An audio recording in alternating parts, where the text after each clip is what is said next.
नहीं था लोकतंत्र। और अगर आपको याद हो कि विधानसभा के सामने धरना स्थल था, वो खत्म कर दिया गया। हम लोगों की सरकार बनी, फिर से उसको बहाल करने का काम हुआ। लोकतंत्र की बहाली हुई, मुख्यमंत्री आम लोगों से मिले, ये तो हम लोग सुन चुके।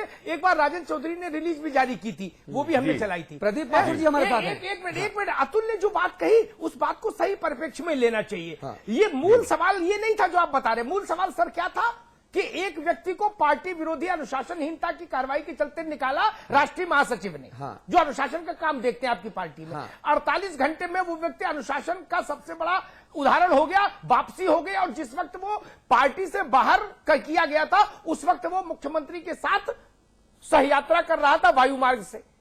तो ये जो उलटमासी है ना, इससे चेहरा थोड़ा सा खराब होता है। वो पार्टी से बाहर नहीं किए गए थे, वो पद से हटाए गए थे। क्यों हटाए गए थे? अनुशासनहीनता के आरोप में। वो मेरे पास रिलीज है। तो जो आदमी अनुशासनहीनता के आरोप में हटाया गया, मुख्यमंत्री उसको जहाज में लेके जा रहे हैं लखनऊ से कि चलो कलकत्ता घूम के आते हैं। अमिताभ जी, आज भी इनके प्रवक्ता का यही बयान है कि उनको बहाल कर दिया गया। यही मैं कह रहा हूं। ऐसी कौन सी जांच हुई, ऐसी कौन सी सीबीआई, एफबीआई, डीआई, तो 50 तरह की एजेंसियां हैं, उनने जांच की जिसमें वो अनुशासनहीन नहीं पाए गए? नहीं, जो जांच होती है, जो संगठन के लोग हैं, उनको जांच दी जाती है। उन लोगों ने, संगठन के राम गोपाल जी संगठन में नहीं है क्या? हैं? राम गोपाल जी संगठन में नहीं है? नहीं, वो क्यों नहीं है? तो फिर ना, यानी कि तब राम गोपाल जी ने उनको गलत तरीके से, गलत मंशा से निकाला था, तो राम गोपाल जी के ऊपर कार्रवाई होनी चाहिए फिर कि भैया आपने इतने प्रतापी, इतने बढ़िया, इतने नौजवान नेता को क्यों निकाल दिया भाई? हमको दोबारा लेना पड़ गया उनको। तो राम गोपाल जी को माफी मांगनी चाहिए थी कि भाई संजय भैया मैंने गलती कर दी आपको निकाल के, अब दोबारा ले रहा हूं आपको। अतुल जी, आप ऐसे सवाल करके देते हैं जिनका उत्तर होता नहीं है, तो थोड़ी मेहरबानी तो क्या करें। नहीं, इस प्रश्न से ये कहा होता है कि वह पार्टी में डेमोक्रेसी नहीं है।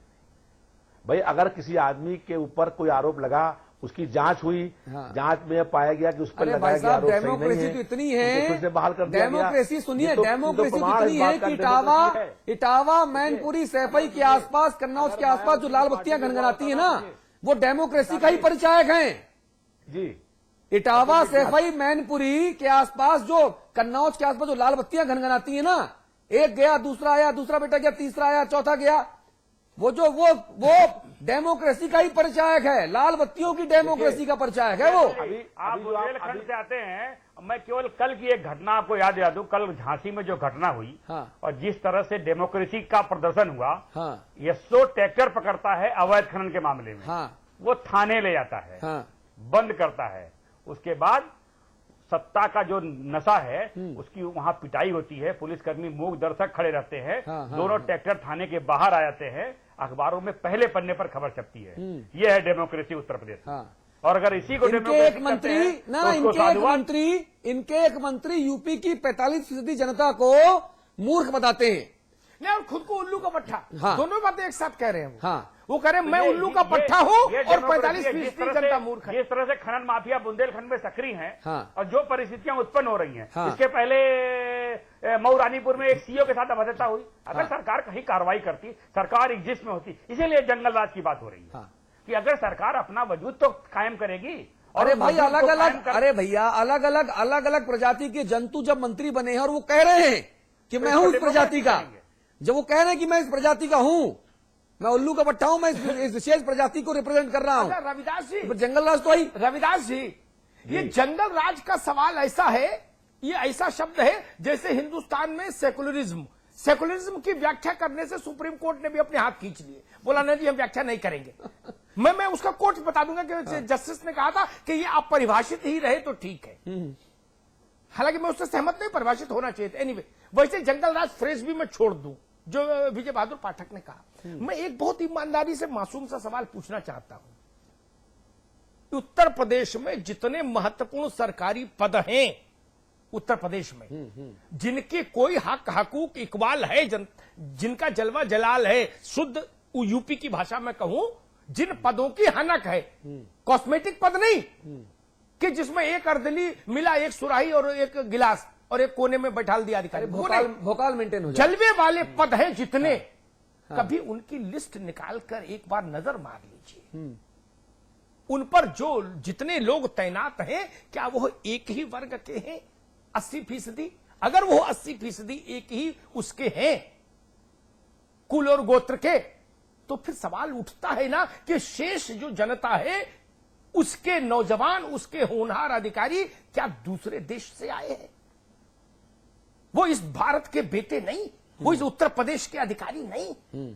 अगर इस पर बहस होगी तो 1 घंटा बुलेटिन करूंगा और नाम लेके बता दूंगा 500 अधिकारियों का, 500 अधिकारियों का। और ये भी बता दूं कि आप उस कुल और गोत्र के नहीं हैं। और मैं थानेदार तक का नाम बता दूंगा। हाँ। मुझसे आपकी पार्टी के एक मंत्री कह रहे थे कि सीओ का क्या लेना देना, जिले में 2 लोग ठीक होने चाहिए, थानेदार और एसपी। तो एसपी और थानेदार मैं गिना दूंगा, डीआईजी पर बहस नहीं करूंगा। डीआईजी का कोई रोल नहीं, सीओ का कोई रोल नहीं होता सीधे, या तो थानेदार चलाता है हुकूमत या एसपी चलाता है।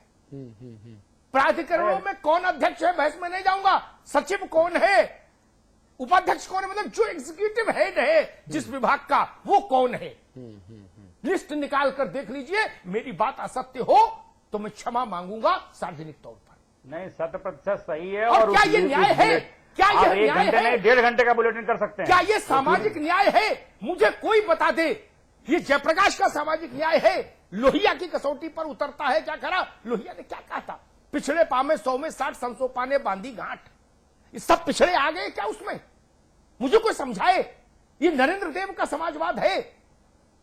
ये क्या है? मैंने तो 3 ही पढ़े, जयप्रकाश, नरेंद्र देव और लोहिया।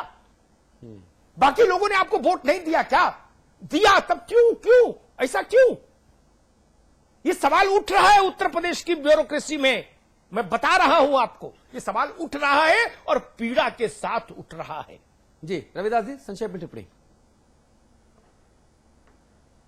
देखिए, जो आपने बात कही है ये बात निश्चित गंभीर बात है, और जो बहस यहां पर हो रही थी वो ये आपने शुरू किया था कि बीएसपी ना गंभीर किसके लिए? आपने कहा गंभीर बात है, ये गंभीर किसके लिए है? आपके लिए, हमारे लिए, अमिताभ जी के लिए, विजय बहादुर जी के लिए, या वाकई सपा सुप्रीमो और यादव कुनबे के लिए, सपा पार्टी के लिए, बदलते हुए समाजवाद के लिए? गंभीर किसके लिए है? समाज और लोकतंत्र के लिए गंभीर है। पार्टियां तो छोटी चीज है रविदास भाई, इसलिए मैंने पूछा। जी, वही मैं कह रहा हूं कि जो आप बात कह रहे हैं, हाँ। ये बात गंभीर का है और चिंतन योग्य है। हाँ। ये बात सही है। हाँ। दूसरी बात जो चर्चा हो रही थी, वो चर्चा ये हो रही थी नहीं, कि ये बात सही है, भर कह के ही इतिश्री मत कीजिए। अगर ये बात सही है तो क्या आप माननीय मुलायम सिंह जी यादव को ये बताएंगे जो बात आपको गंभीर लगती है? जब आप इस पे कह रहे चर्चा करेंगे 1 घंटे 1.5 घंटे की, 500 नाम बताएंगे अधिकारियों की, आप नहीं बताएंगे, मुझे पता है, क्योंकि हाँ। आप उस कुल गोत्र और कुनबे के नहीं हैं। आप बताएंगे, पता नहीं फिर दोबारा बता पाए ना बता पाए। नहीं, ऐसी बात नहीं है।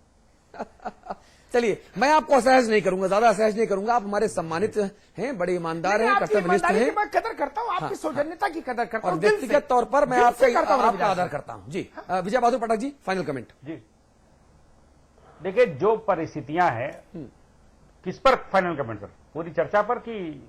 बिल्कुल, ये जो आखिरी सवाल हुआ, जो एक ही गोत्र, कुल और कुनबे के जो लोग हैं वो हावी है, मैं चाहूंगा इस पर आप टिप्पणी करते हुए फिर पूरी चर्चा पर बात करें। नहीं, देखिए, ये सत्य है। हाँ। और अमिताभ जी ने जो कहा, हाँ। ये पूरी सूची है। हाँ। थानेदार से लेके कप्तान तक की ये है, और जितने मलाईदार पद हैं, हाँ। जिन पदों से हर ऑपरेशन विभाग हो में, सकता है, हर विभाग में उन सारे पदों पर एक ही तरह के लोग बैठे हुए हैं। और उसके बाद लोकतंत्र की बात होती है। आप कहते हैं कि साहब लोग, अभी रविदास जी ने कहा कि लोकतंत्र है। लोकतंत्र कहां है? जनता दर्शन बंद है। कहां लोकतंत्र है? कहां सुनवाई हो रही है? किससे कहा जाए?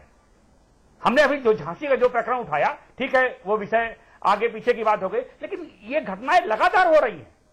कुंडा में ये हत्या हो गई, इसलिए वहां भी थानेदार कल पीटा गया और पुलिसकर्मी खड़े रहे। किस पर कार्रवाई हुई और क्यों नहीं कार्रवाई हो रही है? और अगर कार्रवाई नहीं हो रही है तो जनता सवाल तो करेगी, और जवाब तो इसी सरकार को देना पड़ेगा। अमिताभ जी, संवाद की टिप्पणी। देखिए, हमने आज जब ये विषय दोनों उठाए तो हमने पूरी ये कोशिश की, पूरी, बाकी तो फैसला जनता करेगी मेरी, कि हम तटस्थ भाव से एक ही चश्मे से, क्योंकि एक ही चश्मा मैं रखता हूं अपने पास, दोनों पार्टियों को देखें। हमने ये भी बहुत नाजुक सवाल उठाया। आप बताइए, किसी बहस में आपने सवाल उठा सुना क्या कि बसपा में महिला नेतृत्व क्यों नहीं होता? ये सवाल सिर्फ हम उठा सकते हैं। इसलिए हम ये भी सवाल उठा सकते हैं कि उत्तर प्रदेश में सामाजिक संतुलन को साधिए, वो गड़बड़ा रहा है, वो एक बड़े समाज को आइसोलेशन में ले जा रहा है। इस सबका नुकसान है रविदास भाई। चुनाव आते जाते हैं, पार्टियां जीतती हारती हैं। समाज को बचाना होगा, समाज को बचाना होगा। प्रतिबद्ध ब्यूरोक्रेसी किसी के हित में नहीं, किसी के हित में नहीं। ये सब भाग जाएंगे, चुनाव हारेंगे तो आप सब भाग जाएंगे और नई सरकार की चरण वंदना में खड़े हो जाएंगे जाके। कहां समाज में एक रूपता रहे, एक रास्ता रहे, इसकी कोशिश होनी चाहिए। कोई चुनाव अंतिम नहीं, और कौन ऐसा है जो हारा नहीं और फिर जीता नहीं? जनता के बीच में रहेंगे तो जनता का प्यार भी मिलेगा। लेकिन इतने बड़े देश के सबसे बड़े प्रदेश में न्याय होता दिखना भी चाहिए। ठीक बात है, दिखना चाहिए कि राजा समदर्शी है, एक दृष्टि से देखता है सबको, ये दिखना भी चाहिए। और अगर ये नहीं दिखता तो शासन किसी का हो, भाजपा का हो, सपा का हो, बसपा का हो, कांग्रेस का हो, उस शासन की आलोचना जनता करेगी। और जनता की उस आलोचना में मैं भी स्वर अपना सम्मिलित करूंगा, क्योंकि मैं जनता के पक्ष में खड़ा हूं, जनता के वकील के तौर पर खड़ा हूं। इसलिए मेरा अनुरोध है आज इस बहस के बाद कि देखिए कि उत्तर प्रदेश चलाने वाले लोग समाज के विभिन्न वर्गों से समान रूप से आए। वो संतुलन बहुत जरूरी है, वो नहीं हुआ तो पूरे समाज का नुकसान होगा। मुझे लगता है आप संवेदनशील व्यक्ति हैं, इस बात को जरूर अपनी पार्टी में किसी न किसी स्तर तक पहुंचाएंगे। जी, और वो स्तर अगर फैसला करने वाला स्तर हो, जहां से फैसले होते हों और आपकी बात पर अगर ईमानदारी से फैसले हों तो और भी अच्छा हमारे प्रदेश के लिए। हमारी शुभकामनाएं। बहुत धन्यवाद मेहरोत्रा जी, बहुत शुक्रिया। पाठक जी, अमिताभ जी, बहुत धन्यवाद आपका। जनता जनार्दन, आपका भी बहुत शुक्रिया। आपके अपने चैनल समाचार प्लस पर खबरों का सिलसिला लगातार जारी है।